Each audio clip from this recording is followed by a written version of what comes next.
Thank you both for making time to discuss The Secrets of Mary Celeste by Steve Dahill with Sippican Week. Brendan Cassidy is the reporter, and Steve Dahill is the author. My editor Sawyer tells me that people around here just absolutely love the Mary Celeste and are fascinated by it. Mary Celeste really still to this day has such like a big presence in Marion and Mattapoisett.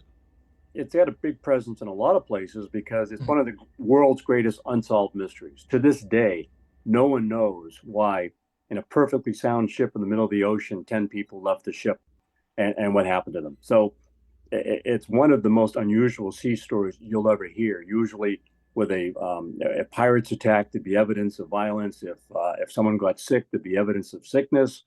If there was a mutiny aboard, there'd be mutineers left, but there were no records. There was no evidence of any foul deed. So it's truly one of the great unsolved mysteries. What happened aboard the ship, that is based on real scientific data and facts, and then I took it to another level as a sailor. What might have happened if I was aboard the ship as a sailing captain with my wife and daughter? And seven other, souls on the ship. Why would I have jumped in the water? What could have happened realistically? Not UFOs, not the Bermuda Triangle.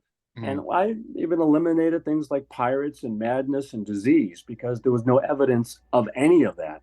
Yet the people left the ship in the middle of the ocean, which is just, for a really good sea captain, which Captain Briggs was, you would never do that unless you were forced to. So what happened? You're a subscriber to Sippican Week and have been forever.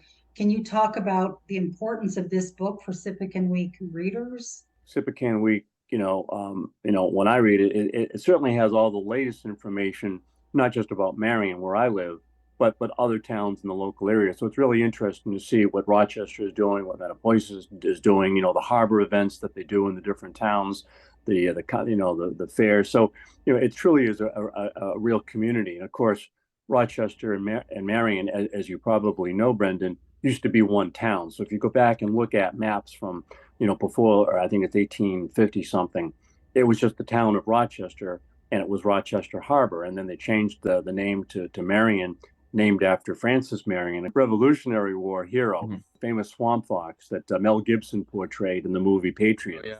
I bet people do come forward, like they've come forward when I've done public events. I gave a talk at the Sippican Historical Society, which, by the way, is where you can buy Mary Celeste, The Secrets of Mary Celeste. You can also buy it from this famous online retailer that you see their trucks all over town. And you can also buy it from my publisher, jumpmasterpress.com, and they'll sell you the book.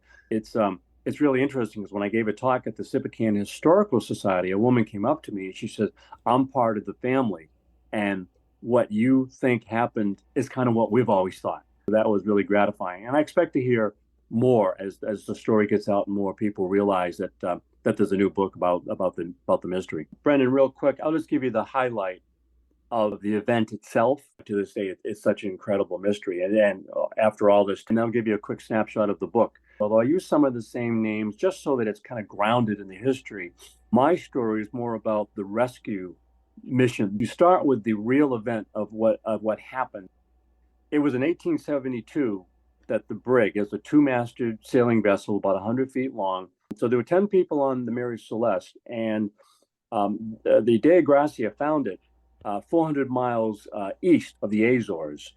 The sails were ripped, the hatch cover was off, the railing was missing, the lifeboat was missing. There was 2.5 feet of water in the hold. There was 1,700 barrels of alcohol as part of the cargo, and 9 of them were leaking. But none of the cargo was stolen, so nothing was taken from the ship. The personal belongings were all there. The beds had been slept in, but they hadn't been made. There was a dinner setting set on the table. So whatever happened on the ship happened quickly. But it wasn't pirates because there was no violence, there was no broken bottles, there was no arms, there was no blood. It wasn't madness. There was no log records of anyone being sick or losing their mind. There was no evidence of a murder. And when the British Admiralty investigated the ship, they spent months investigating what happened and concluded there was no evidence of foul play. Now, that doesn't mean there wasn't foul play. It means that they didn't have any evidence of foul play. And as a result, the underwriters, the insurance company, only gave 1/6 of the value of the Mary Celeste to the ship that found them, the Dei Gracia. So there was clearly suspicion that something really wrong happened aboard this ship, but they never could find a smoking gun. We don't even have a record of the actual logs, but we do know that the last log was November 25th, and the ship was discovered 10 days later on December 5th. So for 10 days, it drifted abandoned. 17-year-old son back in Marion, or in Rochester, as it was called in my story, when he found out that the ship was found and his family was missing, he goes and hires a ship to do a rescue mission. What he doesn't know is that the ship that he hired is a smuggler and has no intention of helping rescue the lost crew. He's out there to steal whatever's aboard the Mary Celeste. So the young man, his name is Alex, doesn't know any of this. So the story is, how does he overcome the brutality of this smuggler and his crew and still be able to search for his parents before they perish? I do have the experience of being on the water in sailboats of all sizes, and I've done it for many, many years. Out of the hundreds of theories that what might have happened, it's how I zeroed in on one or two that, in my opinion, as a sailor, could have happened to real people in that day that had a lot of experience. They weren't fools. They had a family to protect. What would they have done under what kind of circumstances that would have led to this situation? And I keep coming back to Arthur Conan Doyle. His Sherlock Holmes famously said in a book called The Sign of Four, when you strip away everything that's impossible, whatever remains, however improbable, must be the truth. And I think he was thinking of the Mary Celeste when he said, though, when he had Sherlock Holmes explaining that to John Watson and his very first Sherlock Holmes story. So that gives you kind of his thinking at the time, and he was closer to it than I am, certainly, and my thinking writing the book. One of the theories is that some of the crew became mad and started killing everybody, throwing the bodies overboard. And there is good evidence of madness at sea. There was an expedition in the 1840s that went to the Arctic, and the ships were caught in ice. And all the sailors were eating the food from the ship. They couldn't move for an entire winter. And the food was stored in tin cans. And in the 1840s and 1850s, tin cans had solder around the cans made of lead. So if you were eating lead-poisoned food for months on end, you would go crazy. You would have lead poisoning, and your minds would turn. And this is an outcome of lead poisoning. You would turn violent. So there's books written about that real expedition, and people say, well, could that have happened to the Mary Celeste? And that's one of the theories that I have discounted.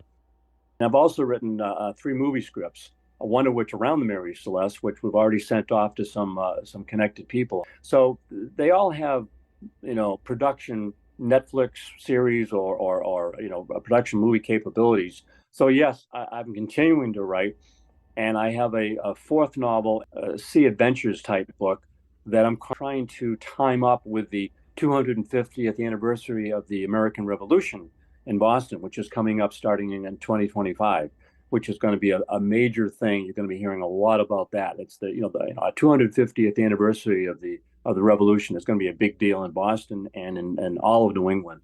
And I hope to have a book out that kind of tells a different side to that story than you've ever heard before. And I'm doing a lot of research on that as we speak.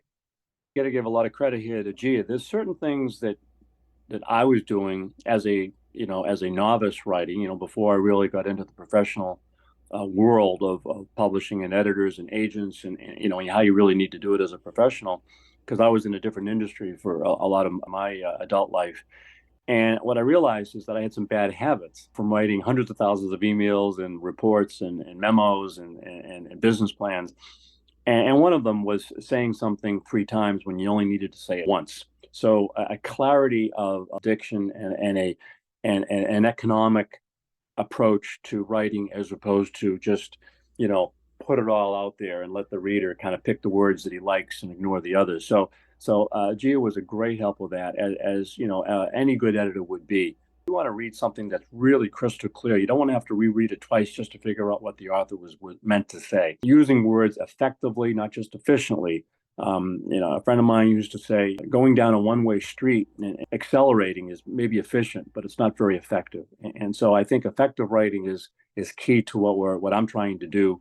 And I think evidence of that is the readers of Mary Celeste have all come up to me, almost every person that's read it, and they say that it's a page turner. The one guy said, I picked it up one night before I went to bed thinking, I'll read a few pages and go to sleep. He said, I was up half the night. I literally couldn't put the book down. And that to me is the highest compliment you could get. Another fellow said, I was reading it on my flight from Boston to California, and for once I hoped the plane was going to go to Hawaii because I wanted to keep reading the book.